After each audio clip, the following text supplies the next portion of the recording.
welcome to our watercolor project for the color blue. And it dawned on me yesterday as I was filling out my calendar for the next week is that we have greens left and the earths, and then we will have gone through the entire spectrum, and then we'll have to shift gears a little bit, and I really want to do some graphite work with you guys, and we'll always have watercolor projects and techniques videos, but yeah, so we've really come a long way in this series, and I hope that it's been helpful for you just to kind of understand what's available out there and some of the properties of all these different things. And I think the bottom line is how important it is, if you're buying, mass produced, brand name paints, to understand what you're buying, right? To understand what you're buying. Handmade paints is a whole different world.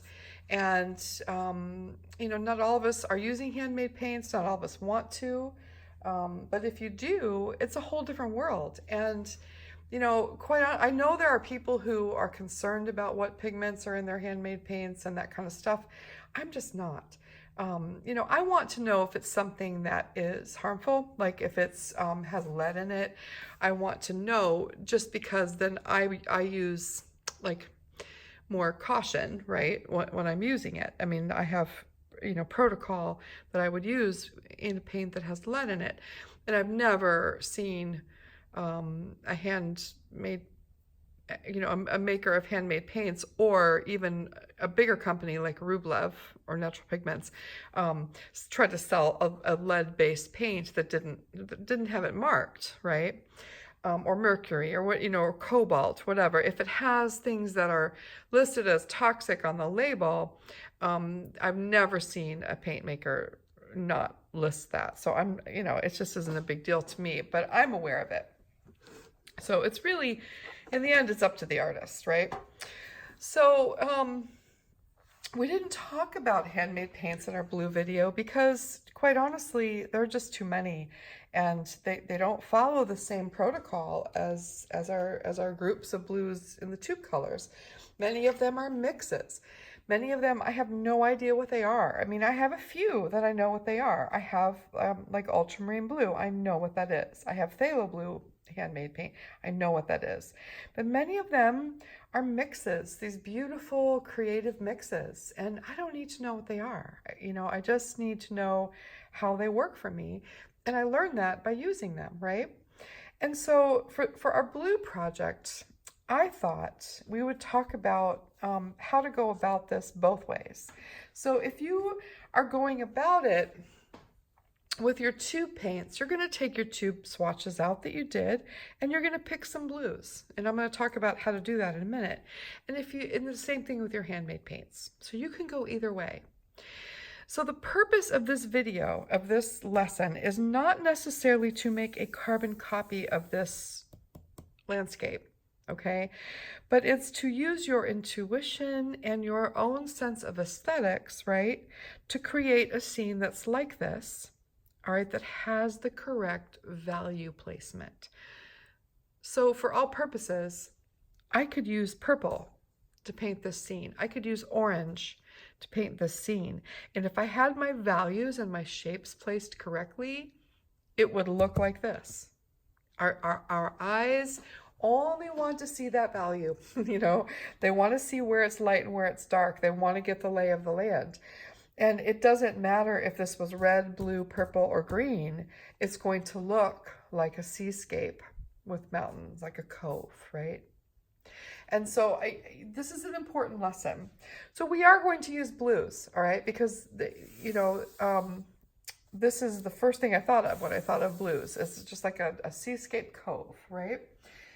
Now, there are some colors in here that you'll see on your reference image that are not blue, like where the rocky cliffs are. You've got some sort of olivey greens and blacks, right? A little bit of warmer colors at the top of the, that could even be looked at as violet at the top of the mountains, right? And you've got this beautiful pale colors here, and they get darker and deeper as you go back and in the crevices and down. The water, so the hills in the distance, very, very pale, right? Because they're far away from us. All right, they're almost the same color as the water. It just disappears. There's just this little bit of horizon line that lets us know that that's water. The water goes from really, really pale to really, really dark. And this will be a good exercise for us, all right, to learn how to do that. The sky is all different colors of blue, all right? So I gave you two reference images. One of them is the realistic image of this scene, right, the photograph. And the other one, this one that I have here, is taken through photo processing like Photoshop or something and just basically sort of broken into shapes and colors.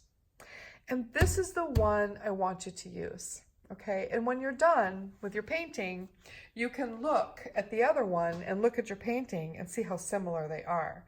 Because what this teaches us is that when we're painting this broad vista like this, we're not looking at detail, right? The detail can really mess us up and we get lost in it, all right? But we're looking at the values, so from light to dark, right? Light to dark. And we're looking at the shapes of colors that we see. All right, that's all we're looking at.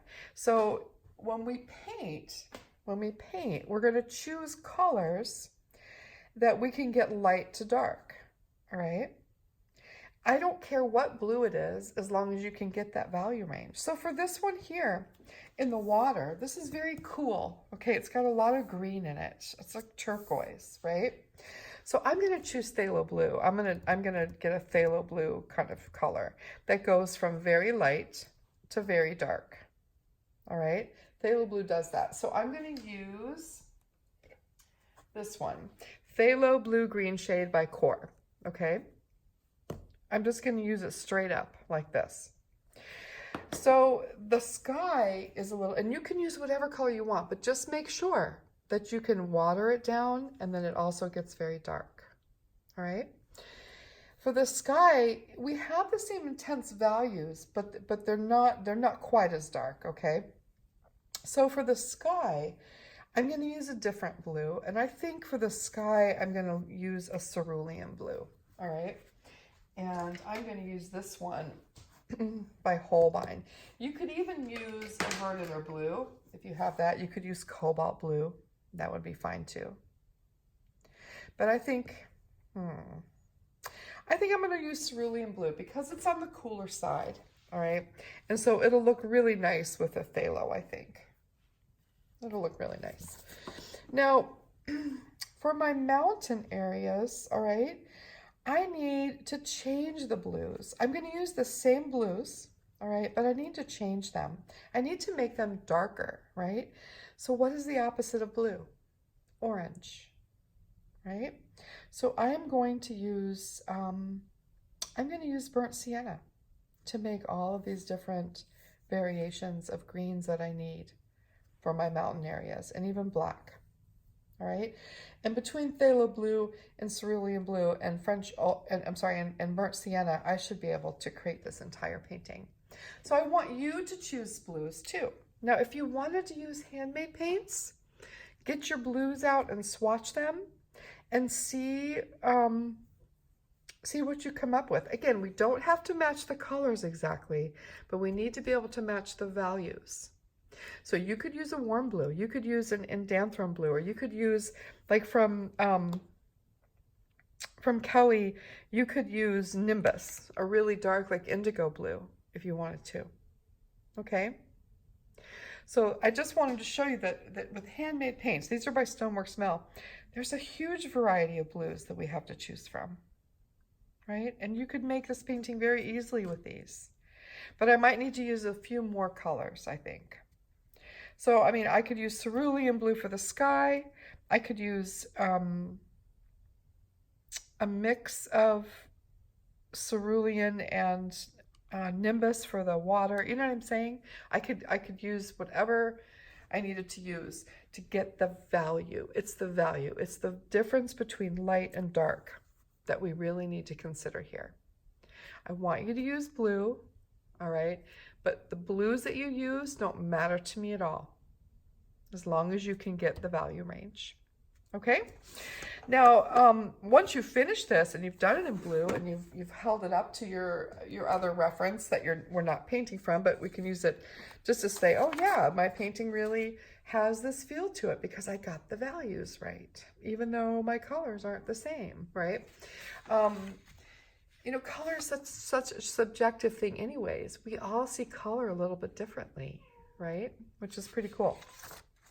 So that's what we're going to do. And once you're done with that, you know, you might want to go back and try it by making this whole scene with purples and making your darker purples by adding a little yellow ochre in them, right? So you can use this for different purposes. Breaking a picture down like this into just shapes and colors is really helpful. There are many, many programs that do that. I mean, Photoshop is a really good one.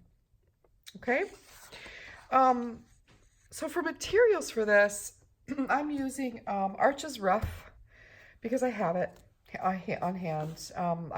Someone gave me just a stack of it from like an estate sale kind of thing. So I have it. I typically do not use rough paper, but I have it. And I think for an expressive thing like this, that's very loose and dreamy, is fine. I don't want to paint this too big. So really, I tried to make it about the same. This is just a tiny bit smaller if you take away this black. Obviously, you guys were taking away the black edges of the photograph. My printer put lines and everything. So I used a piece of washi tape and I came in 1 inch from the edges to make myself a nice rectangle there. Okay, with tape. So I'll have a beautiful border around my painting. So I'm using Arches Rough. Any cold press paper would be fine. I would not use hot press for this. I would not use something like a Malfi or a hot press paper. We're gonna do layering and just too much washing, and I would prefer to see you use something like this. Now, if you are, it needs to be at least 140 pounds, and it needs to be either stretched and attached to a drawing board, all right, or in a block. I use a block because I cannot stand to stretch paper. I just can't. So blocks are great. And in between layers, we let it dry completely. All right, so the paper will flatten out again. So this video, you'll be able to pause and do it over a few days' time if you need to. You don't need to do the whole video at one time for this project to work, because we're gonna work in layers, okay? I have here, and I am not sure what brush I'm going to use that yet. I thought about starting my broadest layers with this silver brush. It's the blending quill in a size 40. And I like it because it holds a decent amount of paint, but it's not sloppy. And I can get my broadest layers on. So what I mean by that is we're going to start with the light layers. So we're going to start with the lightest color in the sky. All right, we're going to paint that. And then we're also going to paint the lightest color in the mountains and in the water. And we're going to paint the whole thing that color. Okay. And then the lightest color we see in these. And we're going to build on that in layers. Okay. We're going to build on that. All right. So those are my materials. I'm going to make a little palette up with my blues and my burnt sienna. And then I will be back. Okay. So I have a palette here. A little incense. And I suggest using a white plate because that way we can put our colors around the edges, all right, and then we can mix here in the center, and it's just easier to mix a little bit of one color into the other color, because when we're using distinct colors for different parts of our paintings, for harmony, we want to make sure that a little bit of the other colors get into everything, right? And the easiest way for me to do that is when I use a dinner plate. So I've got here Winsor & Newton Burnt Sienna, which is probably my favorite. And I'm gonna squeeze some of that on the edge of the plate. And then I'm gonna put my Phthalo Blue Green shade by Core over here. And my Cerulean Blue by Holbein on the other side. And I can always add more paint if I need to. I start with just a little bit, so I'm not wasting it, right? And we're gonna do the sky first. So I'm gonna use Cerulean Blue for my sky. And I'm gonna use this big brush. So our first, Oh, before I start, I uploaded a line drawing image for you because I just made a very simple line drawing of the major components. So the horizon line here, the mountains in the distance, the mountains in the foreground, and then the rock formations, all right? And then I put a little mark up here where the sky begins because I wanted to know like where I should begin with that, okay? Now a lot of the sky is white, okay? So we're gonna start by mixing. I'm gonna take some of my cerulean blue and I'm just gonna put a whole lot of water into it. And I'm gonna get quite a bit of paint. So that's still even too dark. And I want to mix tons and tons of water in it, okay? Now, I want harmony. I want my sky to reflect the rocks and everything, right? So I'm going to add just a tiny touch, just like the tip of my brush, right, into the burnt sienna and mix it into my cerulean blue. So it's just a little bit muted out. A touch more cerulean, and that should do it. I want it to be pretty pale for this first layer, okay? And I'm gonna look at my reference image and I'm gonna paint the shapes that I see, all right, in the lightest color. So I'm gonna start at the top and just use this nice big brush to sort of give myself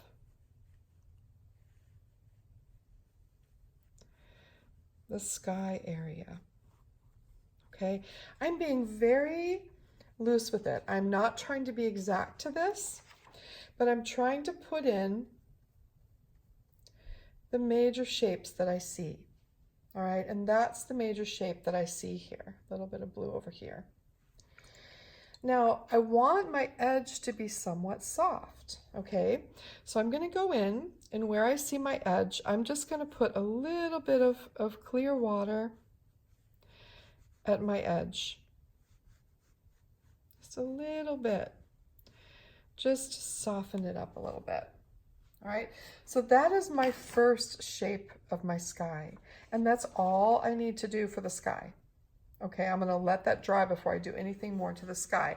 So like I said, we're gonna work in layers, and we're starting with the lightest value that I see. Okay, now we're going to go ahead and put the water in. And for the water, I'm using the phthalo blue. So I'm gonna take some phthalo blue, and on the other side of my plate, put my phthalo blue down. Now notice that the water over here is very, very pale. So I might not even start. I might put water down, but I might start with my blue in here. And I'm just gonna paint in direction of form. So you do see in your reference image, there are these lines. You can see where the colors separate and they have a certain movement to them. And I'm gonna try to follow that, all right? Let me just, I got a drop of water here. Okay. So I'm going to follow that sort of direction of form with my brush strokes. So I want to make sure that I have enough paint mixed up. So I've got my phthalo blue on my plate, and just like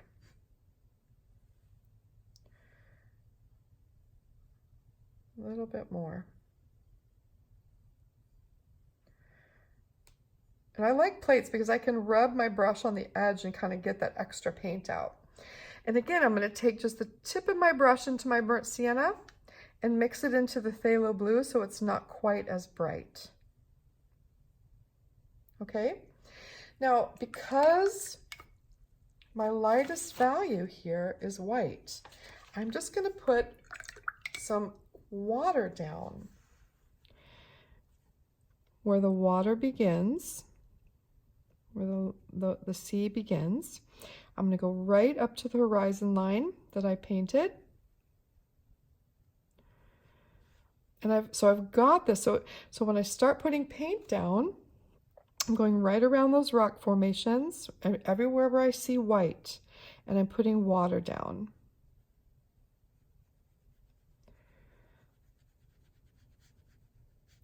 And what this does is it reserves that area, but it keeps it from getting a hard line, okay? So I've got water down. And then I'm going to pick up the phthalo blue that I created, and I'm going to start dropping in water, the paint, right up to the land. So I'm going to paint all along. And you'll notice that I made the edges of the land just a little bit uneven. You'll see it in the reference drawing. Okay? And then I'm going to really pay attention to direction of form. So it's sort of going, I'm going to put it right up to this rock formation too. And then I'm using this sort of motion with my brush because the direction of form goes this way. And I know it doesn't seem important, but it actually is important. I'm taking it all the way over to this rock formation.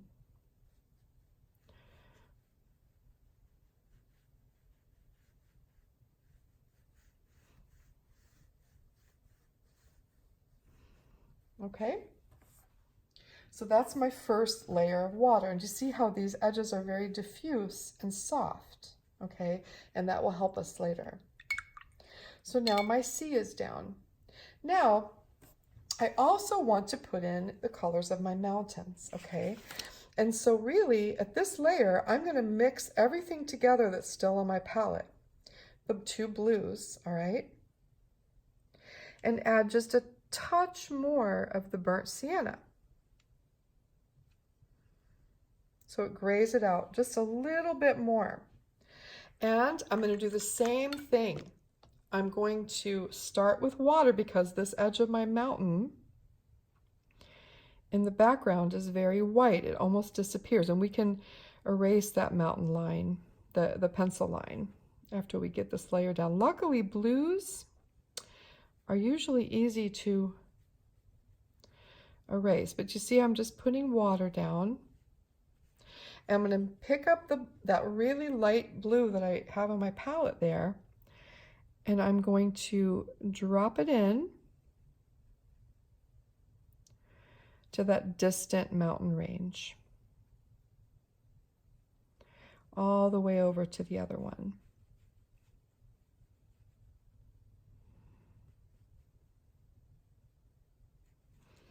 So it's very, very light, and it's just a little bit different from this and a little bit different from that, okay? And it's a bit on the gray side, so our second layer will be a bit more gray, but we're just mapping it in right now, okay? So now we're going to create the rock formation and the closer mountain colors, and that one has quite a bit more burnt sienna in it. So I'm going to take both of my blues, and it's quite a bit darker, so it's okay if I make my color a little bit darker. So I'm mixing both of my blues together, so it has a little bit of each, okay? A little bit more. We want it to be quite a bit darker than our other first layers. And then I'm going to take more burnt sienna. So don't go overboard at first, all right? Starting with a brushful, adding it in. I mean, a tip of my brush. Doing it again.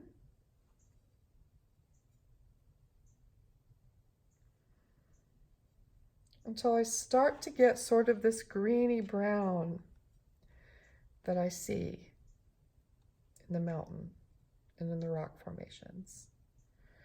See how the color is turning?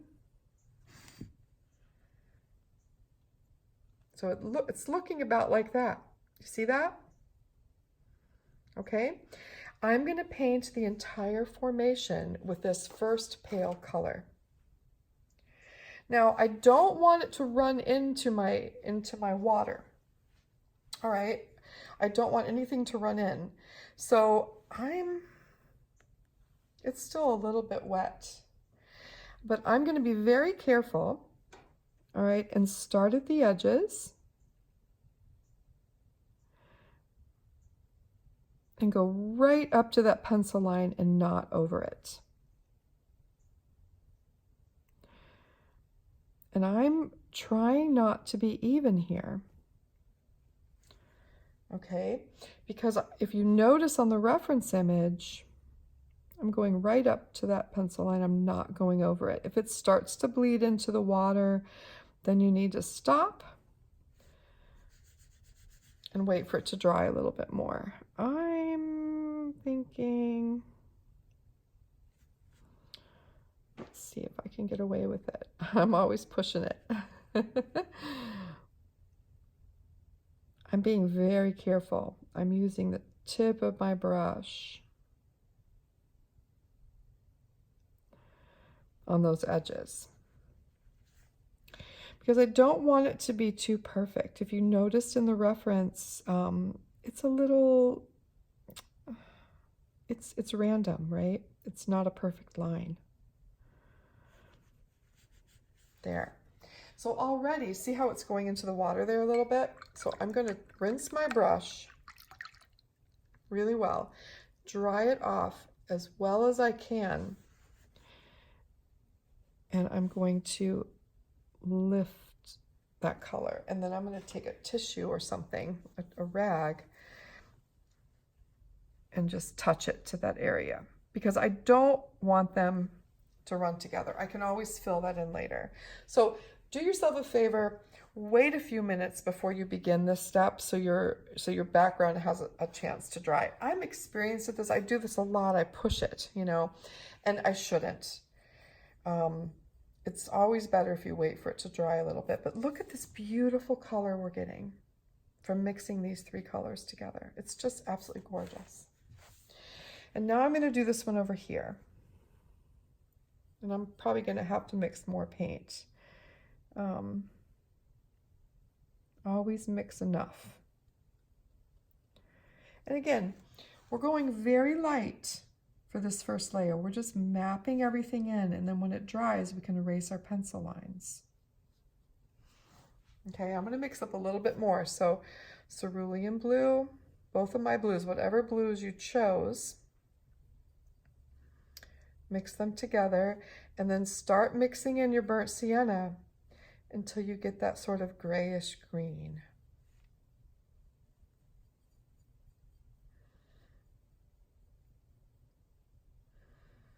There. Now, so I don't rest my hand on the water. I can always turn my paper upside down and paint this way if it's more convenient for me, and it might be. Should be okay.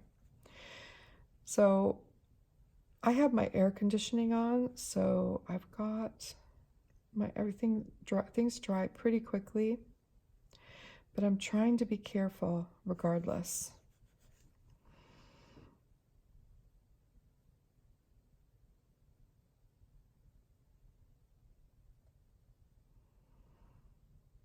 Just going up to it. Our further layers will be darker, so we can always adjust. I want to pay attention to my reference here because my drawing is good, but I just want to make sure that I'm being true to what I see here.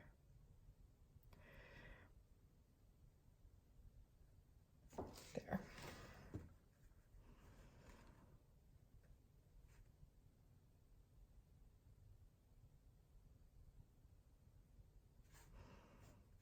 I'm being careful, okay? Gosh, this color is just beautiful. And again, the top of my mountain range is very random. It's not a perfect line.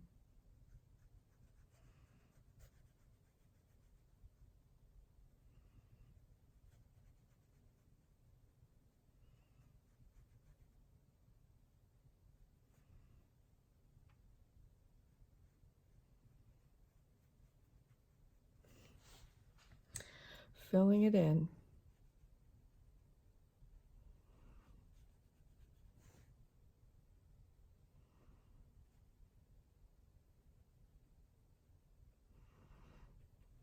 There. Okay, now I'm going to turn it back around. And I'm going to look at the values I've created, and I'm going to take my tissue, because I feel like the top of this is a little bit dark, and I'm just gonna press my tissue down, or my rag, I use a rag, on the top here, and also on this side. Just to lift it up a little bit. I want it a little bit lighter on that side. It's pretty dark compared to everything else, all right? So now I noticed that this is not quite dark enough. So I'm just gonna, I was hesitant here and I was running out of paint. So I'm just gonna put another layer on this little rock formation over here.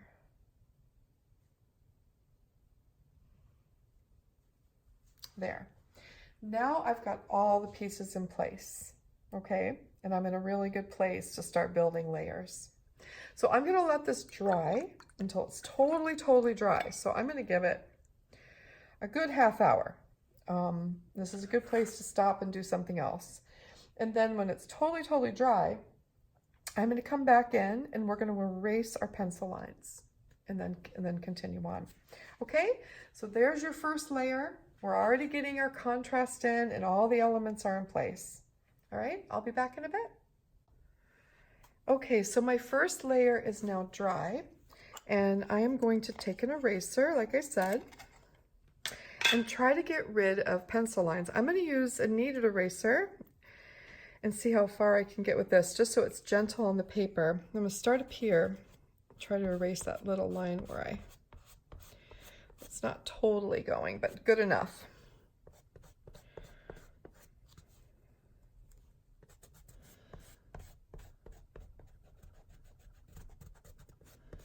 Okay, so this is not really doing the trick. This is rough paper, so it's going to be a little harder to erase. I've got a white eraser now.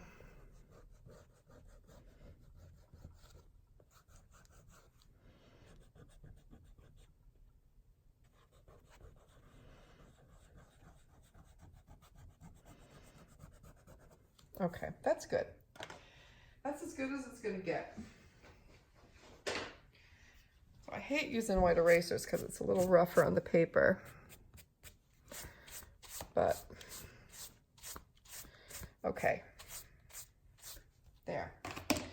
All right, so now that I have my big layers down, I'm not gonna use this big brush anymore. I'm gonna get a smaller brush. And I'm going to use, let's see here, I'm trying to decide. I have two. I've got my Squirrel Mop in a 000, and I've got a size 9 pointed round. And I think I'll start with a 9. Get it nice and wet. Okay, so we're gonna work on the sky. And I'm gonna go back to my cerulean blue, and I'm gonna make just a shade darker than what I have here. So I'm gonna pick up the cerulean blue, put it right down on my palette. I'm not washing my palette in between because I want those colors, hair on here, I want those colors to sort of meld together, right? I want that harmony with that little, if you have a ton of paint left on your palette, then just wipe it off. So now I've got a little bit darker blue, and remember, I want to add just tip of my brush of burnt sienna, just the tip, just a little bit. I'm not getting enough there, just to mute it out a tiny bit. Okay, now I have a nice color. So whatever color you're using for your sky, make it just a little bit darker than your first layer and add a touch of your contrasting color, so some kind of orange. Burnt sienna is probably the best. And I'm going to really look at my reference here, okay? So I see that there's a little bit of darker on this area here, but not too much. So I'm just going to leave that alone for now.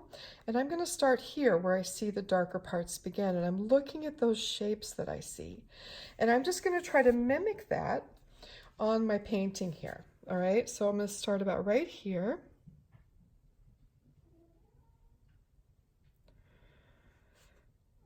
And again, it doesn't have to be exact, right? We've learned this.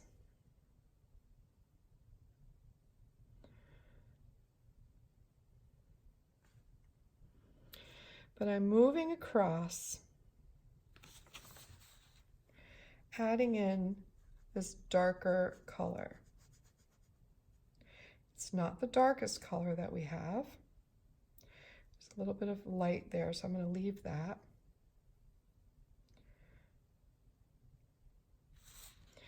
And then here, there's a separation. So I'm going to add that in. I'm just following along.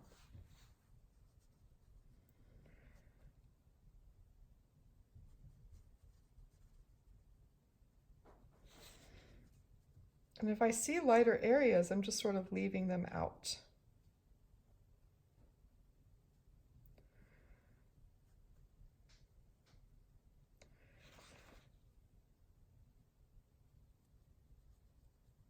Okay, so I've got that first area in.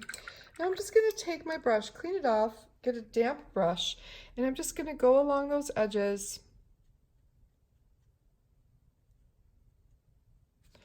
and just very lightly soften. We're not rubbing them out or anything, we're just softening them.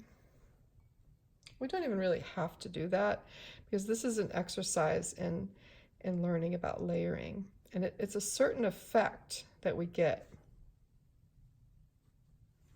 okay, when I layer.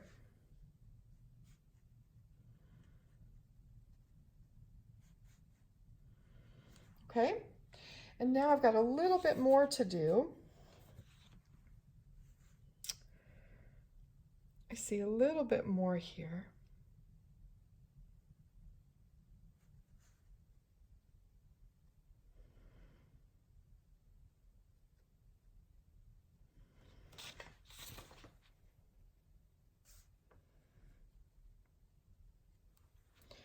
And again, I just want to soften it in.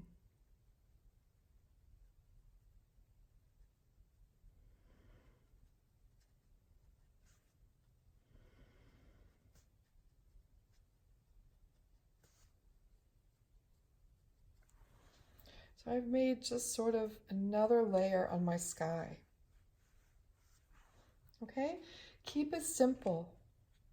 Don't worry about being exactly like you see here as far as every little thing, but you want to get the contrast in and the basic shapes that you see, okay? And so you'll notice, I mean, mine is not the same, but it's similar. All right, that's what we're going for. So now that is the sky has its next layer on. Now I'm going to go to the mountains. I'm going to use the same color, all right, add a touch of my phthalo blue, and then a little bit more of my burnt sienna because I want it sort of grayed out. You can see that in the reference image. It's a little bit grayer. And I'm going to use this color. I'm going to put plenty of water in it. Okay, because it's pretty light. And the same thing, because I've got it mixing to white, I'm going to go in and put a little bit of clear water at that side where it's light. And then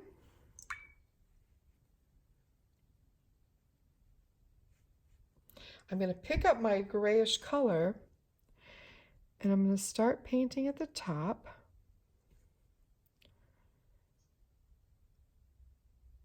Using the tip of my brush to put this color down. Bring it down to the horizon. And pay attention to my horizon line. Take it right up to that pencil line that we can still kind of see. And then just blend it in to the water so it's very faint.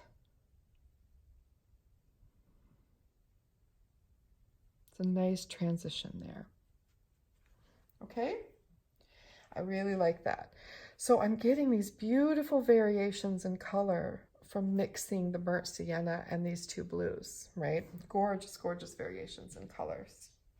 So now that part's done. So now we're going to go ahead and we're going to do the water, all right? And for the water, we're going to pick up more of our other blue, our water blue, mix it into what we have there before for harmony. And you notice I'm never mixing so much that I have too much on my palette that it would really alter it. But it's just a little bit darker than we had before. And I'm going to add just a touch of burnt sienna to that. All right. And again, because I've got this white area, I want to help myself. And I don't have to take it all the way up to the mountain there, but just underneath it. And I'm putting this water glaze down to keep that white area soft. I really want to reserve that. I don't want my paint to take over where I see that white. I'm making sure that I've got plenty, you know, it's not dripping in water, and I'm not taking it all the way up, but just below the horizon. But I'm making sure I have sort of that reservoir there, so I keep that light color. And I'm taking it a little bit farther this time because I want to reserve this white, this lighter blue that we have. Okay. Sorry guys, I keep getting hairs on everything. My cats. Just. When that happens, I try to get it off. Okay. All right, so I'm going to go in and look at my reference again. All right. And I'm noticing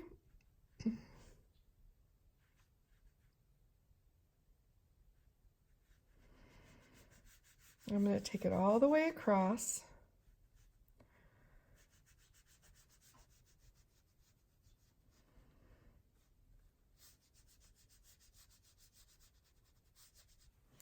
Probably still use the bigger brush for this area.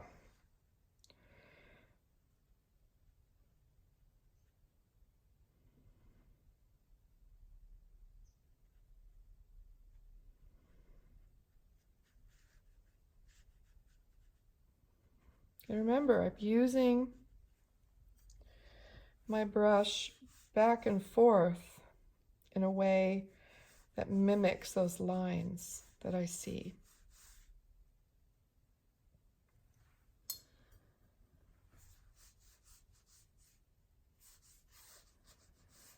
And eventually they sort of disappear. But when you see them, you really do want to pay attention.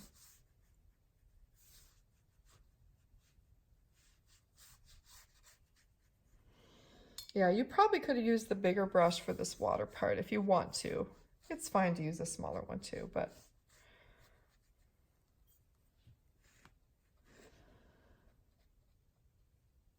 don't worry that we're not as dark as it looks yet. I mean, we'll get there. We're just doing this in stages.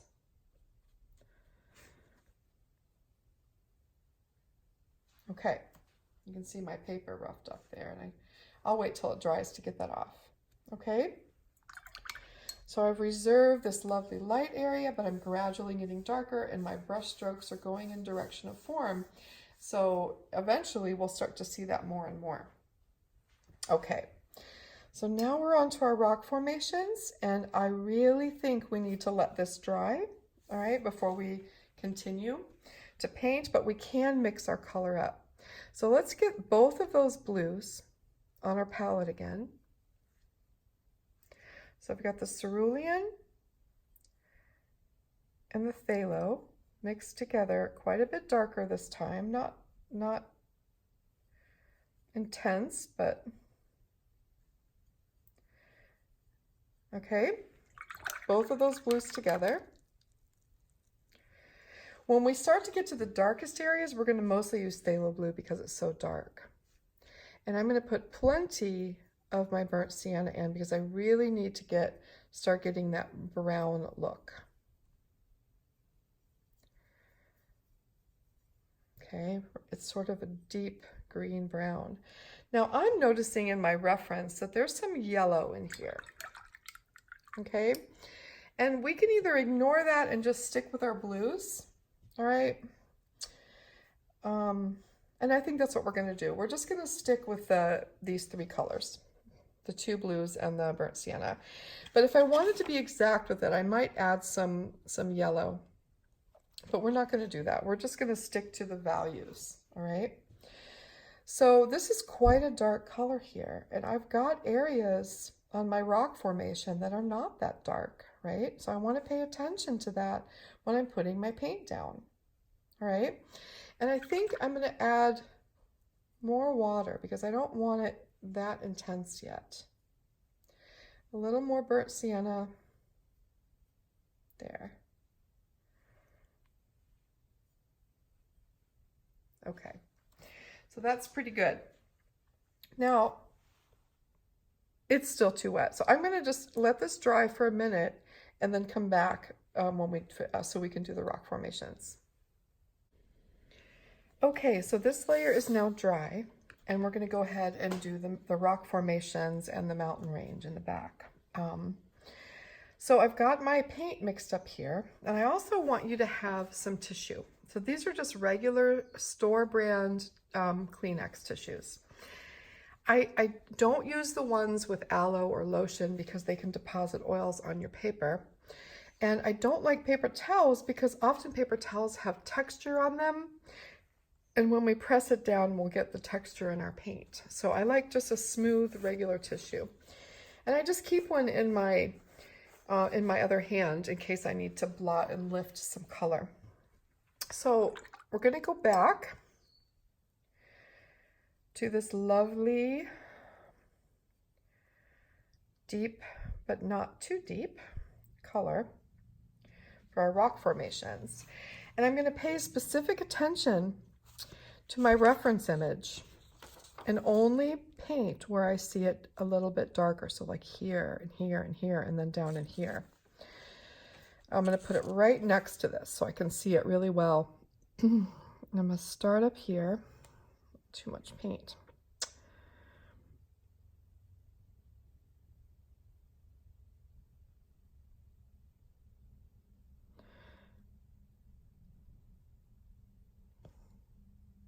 Grabbing that paint and rolling it on my painting cloth just so it's not too dark. Okay, and this looks a little yellow, but I'm just going to keep it green, my color that we've mixed.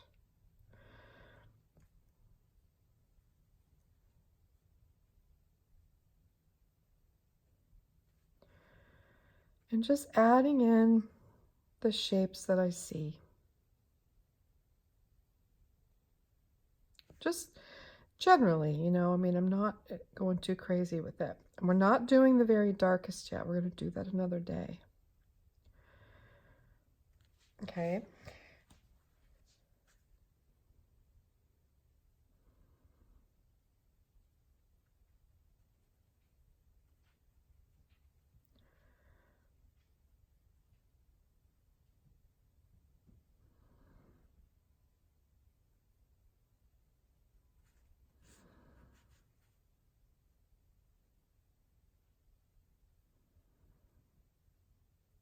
So again, not exact, right? But I'm paying attention.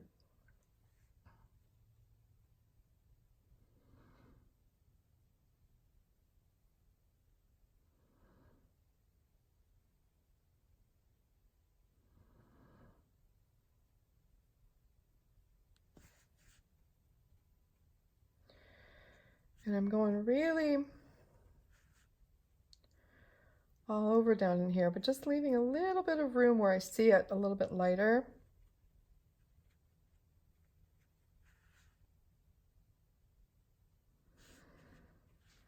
And then I'm going to take my brush, clean it off, and just soften. Just drop some clear water in here and there where I've got the lighter spaces, and that'll push the pigments around and leave a little bit of that light. And I can take my tissue, all right, and I can touch it where I feel like I want it to be a little bit lighter. You can even put it on the tip of your finger and just lift out a little bit if you need to, okay? So that's good. Now I'm going to move over to this one. Actually, I'm going to do this mountain range first. I'm going to turn my paper a little bit. So I'm turning my paper, number one, so I don't put my hand in the wet paint, and also to make it easier for me to paint. When I do that, I'm not going to look at my reference image like this. I'm going to turn my reference image the same way, all right? It doesn't matter that the mountain's on its side, right? And I'm going to start and do the same thing. So it's much darker here and along the bottom.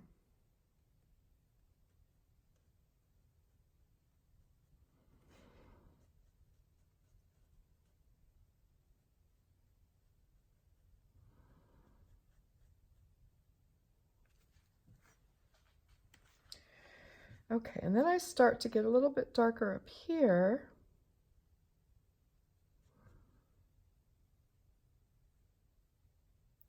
I'm trying to stay with the same outline that I created in the beginning. And it gets pretty dark down here. Now before I go any further, I'm going to rinse my brush and dry it off. And I'm just going to soften a little bit.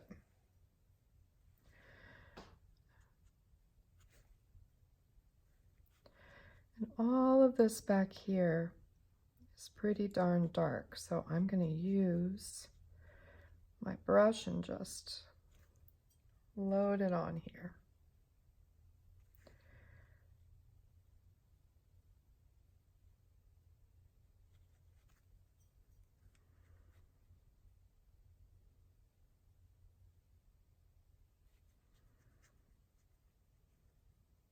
Okay. And while I've got, so I do want to make this a little bit softer. I'm going to take just a tiny bit and I'm going to put in a little bit of a color that's in between that I see. And then rinse my brush and just use clear water to help them meet one another. And maybe go in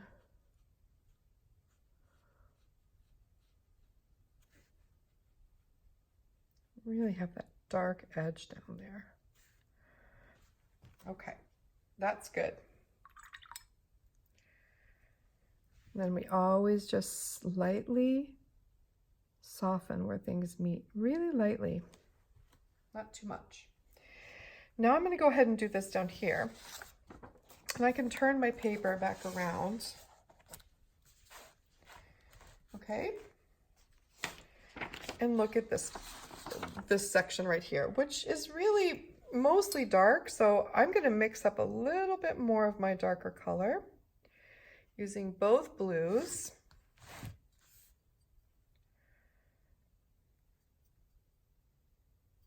And lots of burnt sienna.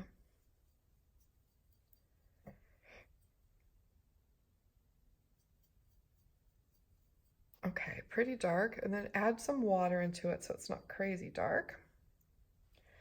And then I'm going to paint this, having my tissue ready,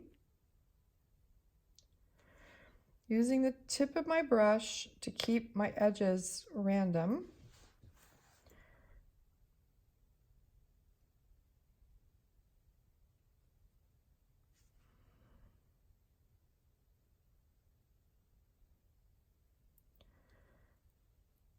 And I really just kind of want to paint the whole thing. But then I'm going to take my tissue and I'm just going to blot this upper part, slightly blot it on the outer edge, just a little bit. Take some clear water, take a little bit of my paint, drop it in again, take some clear water and just drop it in where I lifted color, just so it softens and makes some nice blooms and things. All right. And our next layers are going to define these areas even more. All right. Now I notice that up here, this is drying a little bit hard, so I can always take my brush, clean it off, roll it to a point, and again, just softening those areas. All right. I don't want anything too hard. Now, what I've noticed about this mix between, something on my paper, oh, it's paint, I'll get it in a minute. I've noticed about mixing this phthalo and cerulean and burnt sienna is the gorgeous variations of color that I'm getting, and I just love it. So I'm really happy that I didn't add yellow. This is going to be a really harmonious painting. Now for this little bit of paint that I splashed up here, I'm going to take some clean water and just lightly dab that and lift it. Okay. So now we're more than halfway there, okay? We're starting to get our variations. In the next layer, when we come back in another video, we're going to put the darkest area in the sky. We're going to enhance this just a tiny bit. We're going to really get into our water, all right? And then we're going to put the darkest layers on our mountains. This video is getting a little long, and I don't want to overwhelm you with too many steps. So if you get this far, that is awesome. And then I'll come back later within this week and do the final layers. All right, everybody, that's it for today. My goodness, just look at that. So beautiful. So, so beautiful. All right, so get this far. If you have any questions, just ask me. Have fun choosing your blues. You do not have to use the same blues as I do, but these are pretty basic colors. If you don't have cerulean, I'm sure you probably have a phthalo blue-green shade. If you don't have cerulean, you could always use cobalt, or you could use a handmade blue that's sort of on the cool to neutral shade side of things. And burnt sienna, I'm sure all of you have, and that's going to be your best bet for your neutral to mix in to get these lovely darks. Okay? That's all for this lesson. I will be back within the week to finish it up. And then the next video is going to be on greens, which will be in a day or two.